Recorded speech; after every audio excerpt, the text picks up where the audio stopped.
ये तस्वीर आप देखिए 3 जून 2026 को आई थी। रूस के सेंट पीटर्सबर्ग में इंटरनेशनल इकोनॉमिक फोरम SPIEF के दौरान यूक्रेन ने रूस के 16 इलाकों पर हमला किया था। दर्जनों घायल हुए थे। उनमें से सबसे बड़ा हमला सेंट पीटर्सबर्ग में ही हुआ था। SPIEF के बैनर के पीछे धुएं का काला गुब्बार उठता नजर आया। इंटरनेशनल मीडिया को भी यही नजर आया और खूब सुर्खियां भी बनी। ज़ेलेंस्की यही चाहते थे, हेडलाइन बनाना, दुनिया को बताना कि हम अभी जंग नहीं हारे हैं, हम अब भी हमला कर सकते हैं। ये बात जरूर है कि ज़ेलेंस्की भी नहीं चाहते होंगे कि कोई ड्रोन SPIEF के मेन इवेंट से टकराए, क्योंकि पुतिन की दावत में 20,000 विदेशी मेहमान समिट में हिस्सा लेने पहुंचे थे। कैंडिस ओवेंस जैसे मागा के कुछ बड़े नाम अमेरिका से तशरीफ लाए थे, इसलिए सीधे इवेंट पर हमले का तो सवाल नहीं बनता था। फिर स्पीफ समिट पुतिन के दिल के करीब भी है, बिजनेस की बात होती है, रशिया का इसको दावोस कहते हैं। और ऐसे वक्त में जब रूस की अर्थव्यवस्था युद्ध की वजह से चरमराई हुई हो, तब तो स्पीफ समिट की रेलेवेंस बढ़ती ही है। इसलिए हमने कहा कि उस अटैक के पीछे एक मैसेज था। अब जब 18 जून को यानी आज सैकड़ों ड्रोन रूस की राजधानी मॉस्को में दाखिल हुए और तबाही मचाई, तो उस मैसेजिंग की बात एकदम क्लियर हो गई। 550 ड्रोन तो रोक लिए गए। कितने टकराए इसका पता नहीं चला, लेकिन जो विजुअल्स आए हैं वो बिल्कुल परेशान करने वाले हैं, डराने वाले हैं। काले स्याह धुएं का गुब्बार उठ रहा है, ऑयल रिफाइनरी पर हमला हुआ है। वेस्टर्न मीडिया में इसे जंग के बाद का सबसे बड़ा हमला बताया जा रहा है।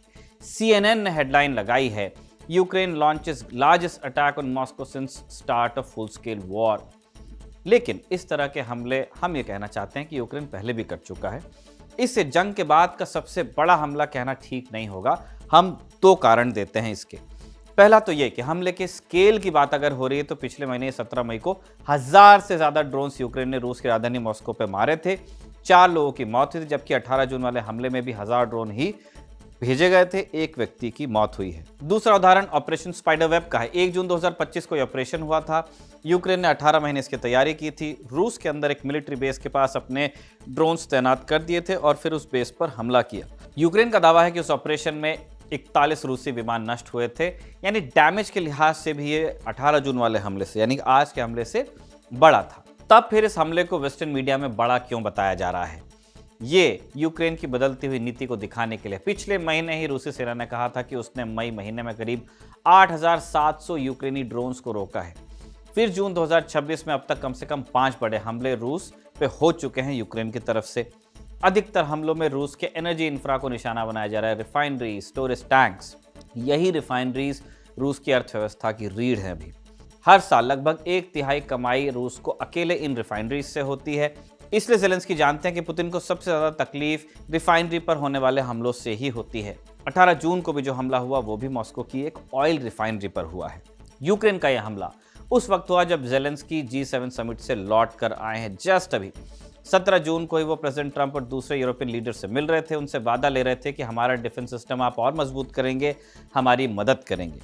ट्रंप ने भी कहा है कि मुझसे जो होगा मैं करूंगा। जैसे यूक्रेन ने अपनों को खोया है, मैंने भी अपनों को खोया है, मैं मदद करूंगा, पुतिन से बात करूंगा। NYT ने लिखा था कि यूरोप चाह रहा है कि जब एक तरफ ईरान का मामला सुलझ जा रहा है, डील हो रही है, तो अब ट्रंप का ध्यान यूक्रेन की तरफ करवा दिया जाए, उनसे पुतिन को समझाने के लिए कहा जाए।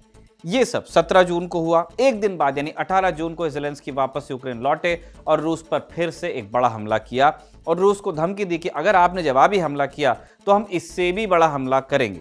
यूक्रेन अगर जलेगा तो मॉस्को भी जलेगा। इसलिए आज के शो में रूस यूक्रेन युद्ध की हम एक बार फिर बात करेंगे, जानेंगे कि यूक्रेन अपनी रणनीति को क्यों बदल रहा है और क्या इन हमलों से यूक्रेन युद्ध रुकने की तरफ बढ़ेगा या संघर्ष विराम की तरफ। नमस्कार, स्वीकार कीजिए निखिल का आप खबरगांव का डेली इंटरनेशनल बुलेटिन राजदूत देख रहे हैं।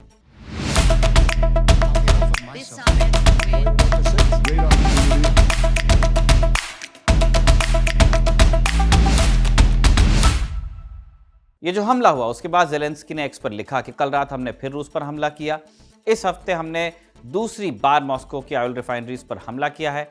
हमने ये हमला रूसी हमलों के जवाब में किया। हमले इसलिए हुए ताकि हम रूस की असल ताकत को रोक सकें, जिसकी बदौलत वो युद्ध लड़ रहे हैं, यानी ऑयल रिफाइनरीज, एनर्जी इंफ्रा। इससे आने वाले पैसे से रूस लड़ाई लड़ रहा है।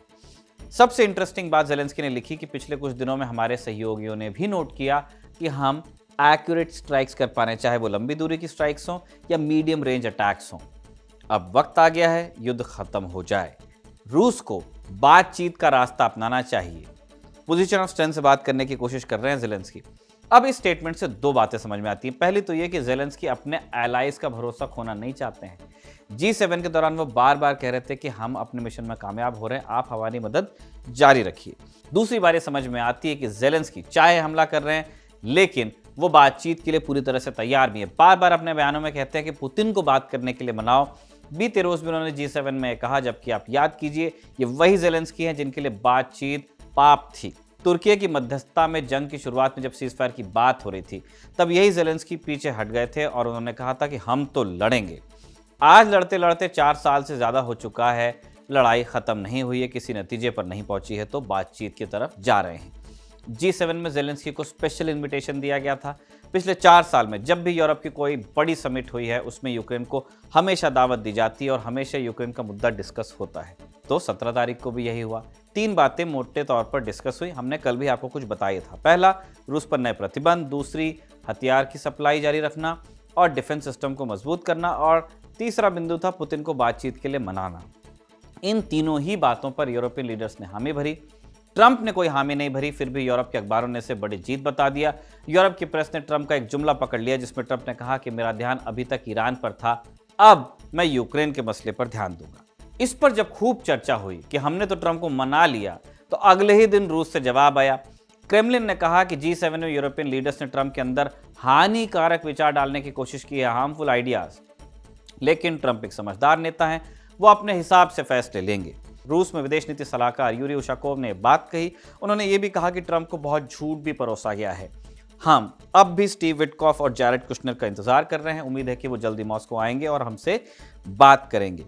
यूरी उशाकोव ने कुशनर और विटकॉफ के आने की कोई डेट तो नहीं बताई, लेकिन ये कंफर्म किया कि अमेरिका के साथ डील पर बात हो रही है। अब इससे ये बात साफ होती है कि पुतिन से ट्रंप की बात बंद नहीं हुई है। अगस्त 2025 में दोनों अलास्का में मिले भी थे। उसके बाद से अमेरिका रूस के बीच बातचीत का कोई बहुत मेजर अपडेट नहीं आया है। अब क्रेमलिन ने खुद बताया है कि बात चल रही है, पर क्या ये बात यूक्रेन के मसले को हल करने के लिए हो रही है? कई एक्सपर्ट्स का मानना है नहीं। जर्मन अखबार डर टेगस्पीगल ने लिखा है कि ट्रंप ने ईरान के बाद यूक्रेन पर ध्यान देने की जो बात कही, वो भी अपने आप में खतरा ही है। असल में ट्रंप पुतिन के साथ एक समझौता करने का आसान रास्ता तलाश रहे हैं ताकि रूस और अमेरिका सुलझ सकें। यानी अमेरिका और रूस के बीच जो रिश्ते हैं उनका सामान्यीकरण। उन्हें यूक्रेन और यूरोप की बहुत फिक्र है, ऐसा नहीं है। ट्रंप जानते हैं कि पुतिन के साथ समझौता तभी होगा जब उन्हें यूक्रेन में कुछ आप कंसेशन दोगे, कुछ लैंड रखने दोगे। अखबार लिखता है कि पुतिन के साथ समझौते बेकार हैं। उन्होंने अब तक लगभग सारे समझौते तोड़े हैं, इसलिए यूरोप को ट्रंप की मदद के भ्रम में जीना नहीं चाहिए। वो अपने लिए सोल्यूशन निकाल रहे हैं, अमेरिका के लिए, यूक्रेन के लिए, यूरोप के लिए नहीं। इस अखबार की टिप्पणियां आपको और रेलेवेंट लगेंगी अगर आपने बीते रोज प्रधानमंत्री मोदी और ट्रंप की मीटिंग को गौर से देखा होगा, सुना भी होगा। 2 ऐसे मौके थे जब ट्रंप ने साफ साफ कहा कि वो रूस के खिलाफ कोई सीधा कड़ा कदम उठाने के मूड में नहीं है।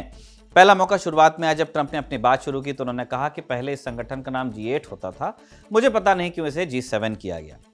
ये बात सब जानते हैं कि रूस पहले G8 में था, लेकिन जब 14 में रूस ने क्रीमिया पर कब्जा किया तो उसे G8 से फिर निकाल बाहर किया गया, उस पर सैंक्शंस लगे। उस समय अमेरिका में ओबामा थे। अब ट्रंप का क्रीमिया पर स्टांस बिल्कुल ही अलग है, विवादास्पद है। खुलकर उस समय भी रूस की उन्होंने निंदा नहीं की थी। हालांकि उनकी जो सरकार है, यूएस का जो स्टेट डिपार्टमेंट है, विदेश मंत्रालय, उनकी अपनी जो सरकार है, वो क्रीमिया को यूक्रेन का हिस्सा मानती है। लेकिन ट्रंप खुद रूस की निंदा करने से बचते रहे क्रीमिया के विषय पर। ट्रंप ने बीते साल अगस्त में जब यूरोपियन लीडर्स को व्हाइट हाउस बुलाया था लाइन से, तब भी उन्होंने 2 टूक कहा था कि क्रीमिया रूस के पास ही रहेगा। ट्रंप का तर्क है कि ये इलाका लंबे समय से रूसी प्रभाव में रहा है, पहले भी इनके पास था, फिर यहाँ के ज़्यादातर लोग भी रूस के साथ रहना चाहते हैं, इसलिए क्रीमिया रूस के पास ही रहे, ये ठीक होगा। यानी क्रीमिया पर ट्रंप का रुख खुद अमेरिका और यूरोप से अलग है, जो स्टेटेड पोजीशन है। और G8 वाली बात तो उन्होंने 17 जून को कही। फिर दूसरा मौका पड़ा जब पीएम मोदी के साथ मीटिंग के दौरान ट्रंप से पूछा गया कि क्या रशियन ऑयल पर नए सैंक्शंस लगेंगे, तो उन्होंने कहा कि हम पहले देखेंगे कि ऑयल मार्केट में जो कीमत है किस दिशा में जाती हैं। यानी ट्रंप ने एक्सप्लिसिटली ये नहीं कहा कि रूस पर नए प्रतिबंध लादे जाएंगे, उन्होंने कहा हम देखेंगे। इसलिए ऐसा कहना कि ट्रंप पूरी तरह यूक्रेन के साथ खड़े हो गए हैं और रूस के खिलाफ हो गए हैं, ठीक नहीं होगा। फिर वापस लौटते हैं आज वाले अटैक पर। 18 जून वाला जो हमला था रूस की ऑयल रिफाइनरीज को ही टारगेट करने के लिए था। इसमें रूस का बड़ा नुकसान हुआ है और इस बात से इनकार नहीं किया जा सकता कि यूक्रेन ने पिछले 3 महीनों में रूस की जो एनर्जी इंफ्रास्ट्रक्चर है उसको बहुत नुकसान पहुंचाया है। इससे रूस में पेट्रोल और बाकी हाइड्रोकार्बन जो डेरिवेटिव्स हैं, डीजल, गैस, इसकी कुछ कमी भी हुई है।